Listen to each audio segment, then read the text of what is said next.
CDBaby is officially dead.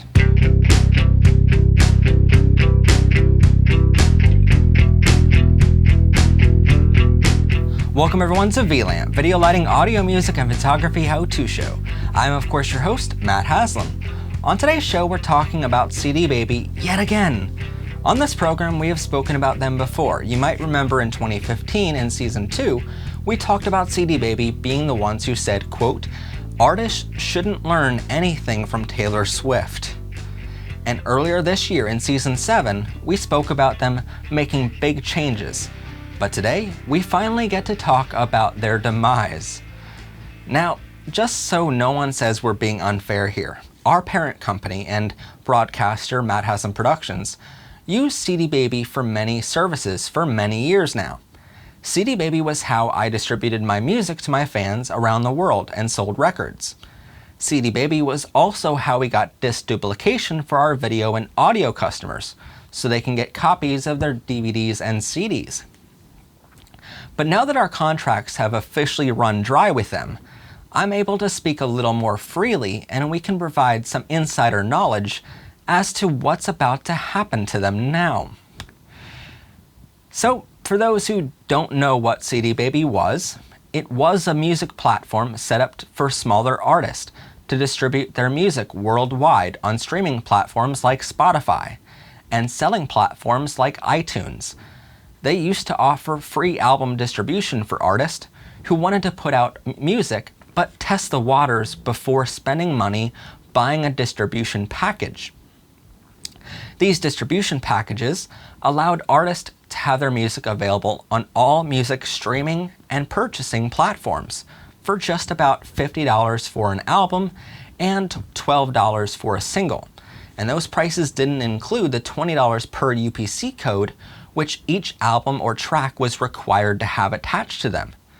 If an artist didn't think they could sell that many copies at first, they would choose CDBaby's free album package, meaning it didn't cost an upfront distribution cost. CDBaby would sell it only on their website, and they took out a bigger cut of your sales, but you can sell for no upfront cost at all. On the other side of CDBaby was a parent company called Disc Makers. They were the ones who allowed artists to get physical albums made and sold online or in person at your shows. They were also the ones who allowed companies like mine to get bulk disc duplication made for our DVD and CD duplication needs. So basically, if a customer wanted tons of copies of their videos on DVD, CDBaby was the company we sent that work to, since they were fast, easy, and very affordable back in the day. In our last episode covering the CDBaby saga, we discussed many things, so here's a really quick summary, but if you watched that episode already, you can skip ahead in the time code at the bottom of the screen, so just skip ahead to that time right there. Really fast in summary though, CDBaby changed their pricing to their disc duplication. In 2017, they allowed customers to buy professional duplication on any size order, meaning you can buy one disc at a time if you wanted, and it only costs slightly more per copy than buying 1,000 at a time. And this was fantastic for small artists or companies who wanted a way to serve smaller clients. In the middle of the music and arts busy season, meaning spring 2018, they changed their pricing so that any orders of less than 50 copies were suddenly at an astronomical price point.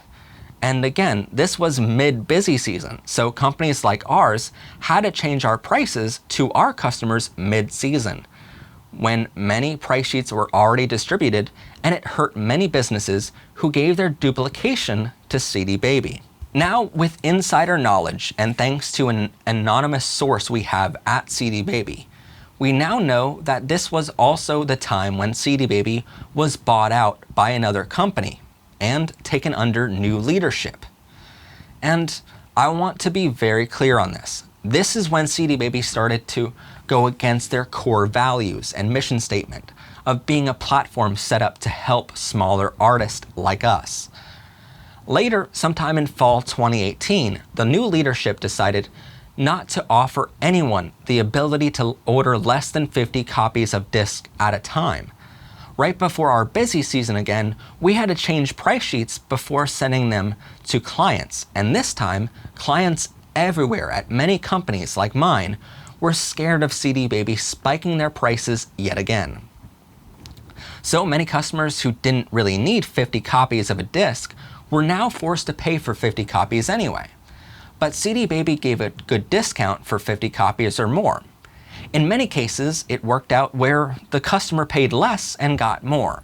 But in some cases, for folks who only really needed 10 copies or so, they had to pay a lot more just because CDBaby's new owner wanted to be an asshole, I guess. Anyway, in spring 2019, amid the busy season yet again, CDBaby decided to do some very shady things yet again. Customers like my company sent out a price sheet and started getting orders for disc duplication after we filmed events during our busy season. But after finalizing the price and sending in our orders to CDBaby, they decided to change their own rules and charge an extra $29 per order for video disc duplication.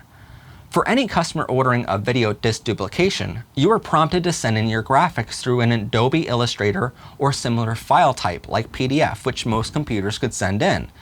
Or you can design your graphics in their online designer. But for the content on the disc itself, you only had two options. You could either send them a master DVD copy of your video via snail mail, which for many years was a service they did for free, but you are paying for it anyway in your order amount, or you can send them a file type which was unheard of in the industry. We even checked many video editing programs, including Adobe Premiere, Final Cut 10, Magix Video Pro, and many others. We even checked with our friends who use Avid, Sony Vegas, and DaVinci Resolve, and not one allowed for the video to be exported in the file type CDBaby was asking for. And by the way, Adobe and Final Cut make up a majority of the industry-leading programs and are used by many blockbuster films. So if they don't allow an export of a file type, it's safe to assume that that file type is something a duplication company shouldn't be asking for. So basically, CDBaby was forcing everyone to send them master disc in the mail. But in spring 2019, they spiked their pricing after prices have already been quoted by them to their customers, and suddenly we had to pay an extra $29 processing fee for them to import each master disc. After some complaining to their customer service, and after we had to prove to them how much business we sent their way, and prove how our customers already had a price list based on CDBaby pricing structures, CDBaby finally caved and told us they would allow for free processing on all three of our currently pending orders at that time. Oh, and all of these pricing increases from 2017 to now were done without any notification to their customers. Even customers like my company who had open projects on their accounts when CDBaby decided to spike their pricing and change their available options. Some projects on our account were just suddenly gone because they didn't meet the 50 quantity minimums that CDBaby suddenly put in place last summer.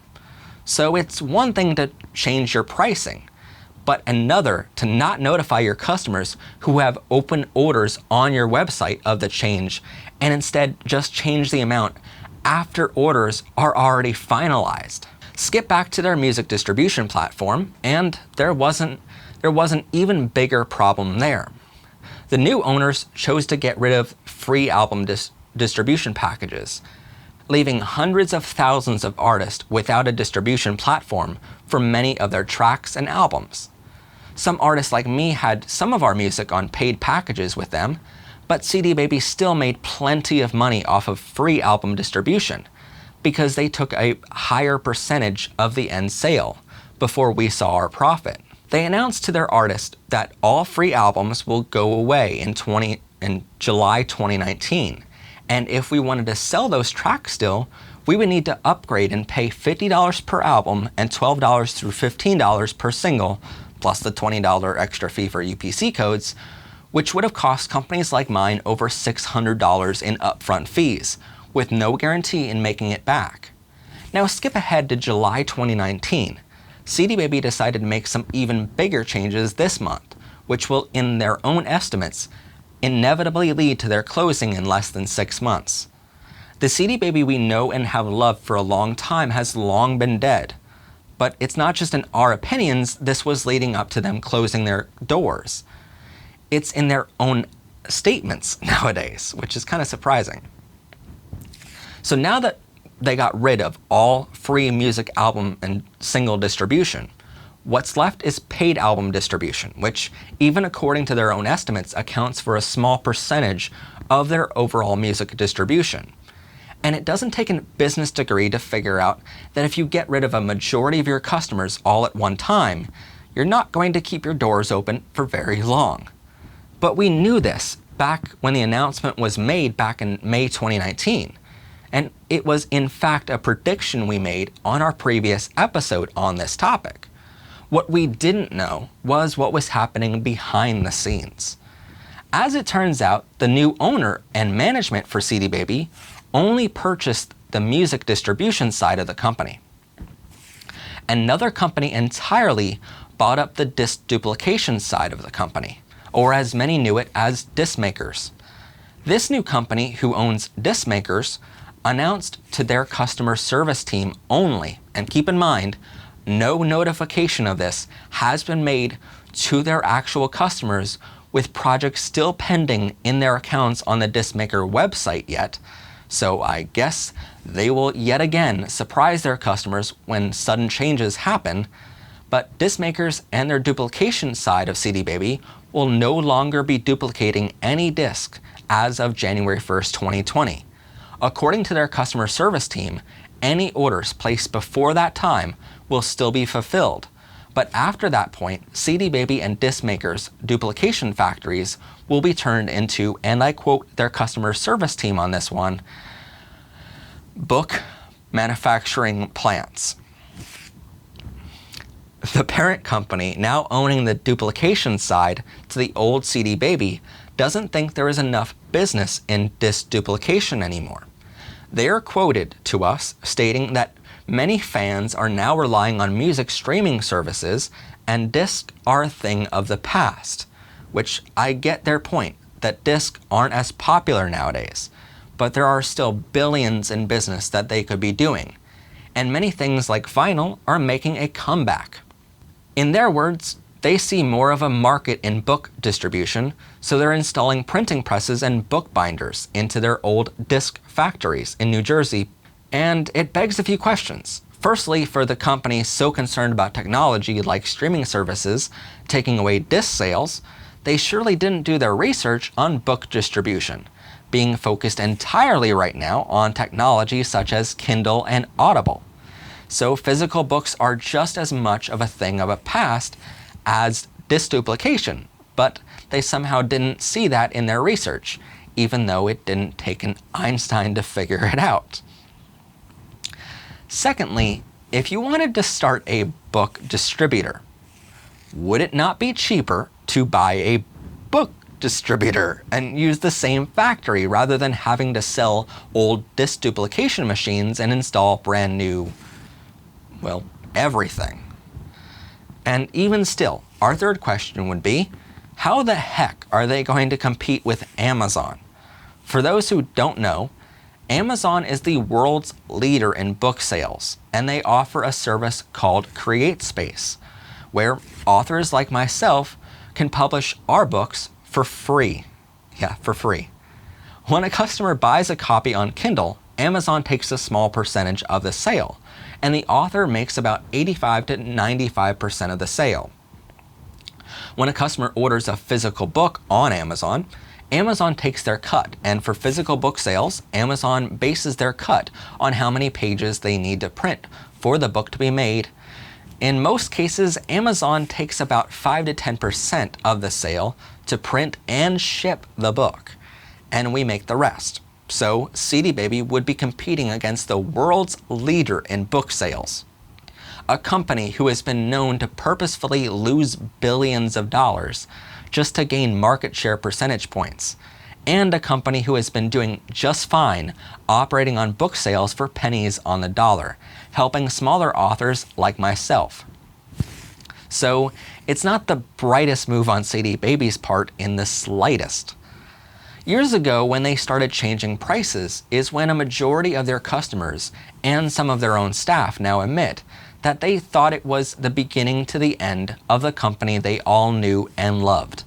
But now that they will no longer do any disc duplication and instead only be doing physical book printing, completely different market, now with a majority of their music distribution artists being cut off from using the CDBaby platform to sell their personal and original music, a move which can only be described as CDBaby shooting itself on the foot, and with only a small percentage of their artists left who can afford to pay $50 up front for an album, which they might be able to sell enough of to cover the cost of, what does CDBaby have left to their company nowadays? And even for the artists like me, who paid for albums to be distributed, and later removed those albums from our available catalog because we wanted our fans to get our newer music instead, or had to remove tracks for contractual reasons with our former producers, CDBaby went behind our back this past month and put all of those albums back up for sale. And when sales started coming in and CDBaby was asked why they went against our written request for them to remove them all, they didn't have a great answer. In fact, they admitted it was through their system failure that all of our dead catalog was put back up for sale. But that's just a drop in the bucket in the list of mistakes they have made recently at CDBaby. The company as we knew it as the distributor and duplicator which did everything to help smaller artists on their journey, that company, CDBaby, has long been dead. But with their recent changes to becoming a book printing service and music distributor only for the rich, that company in many ways is about to die too. And this time it's not just a figurative door, but actual physical doors which will be closing. So as of now, we are distributing our music on our own new platform, which we own 100% of, and we make 98% profits on all of those sales, besides a 2% processing fee by our credit card company processor. And for any artist out there looking to do the same, that platform actually does stick up for smaller artists and small businesses, and it's a company called SquareUp. But we're still looking for a disc duplicator which can match the speed and quality of CDBaby, because that's something that CDBaby will officially be out of business in by the end of the year in 2019. Anyway, that's our episode for today. If you have any thoughts on today's topic, or want to share your personal experiences with CDBaby, or maybe you want to suggest an alternative to CDBaby on either the duplication or music distribution side of things, I encourage you to leave those in the comments down below. Also, while you're down there, please like this video, subscribe to our network for plenty of great content to come in the future, and share this video with others. I'm Matt Haslam, this has been VLAMP, video, lighting, audio, music, and photography how-to show. Have a great day, everyone. Bye for now. And sorry, CDBaby, but you kinda knew this was coming.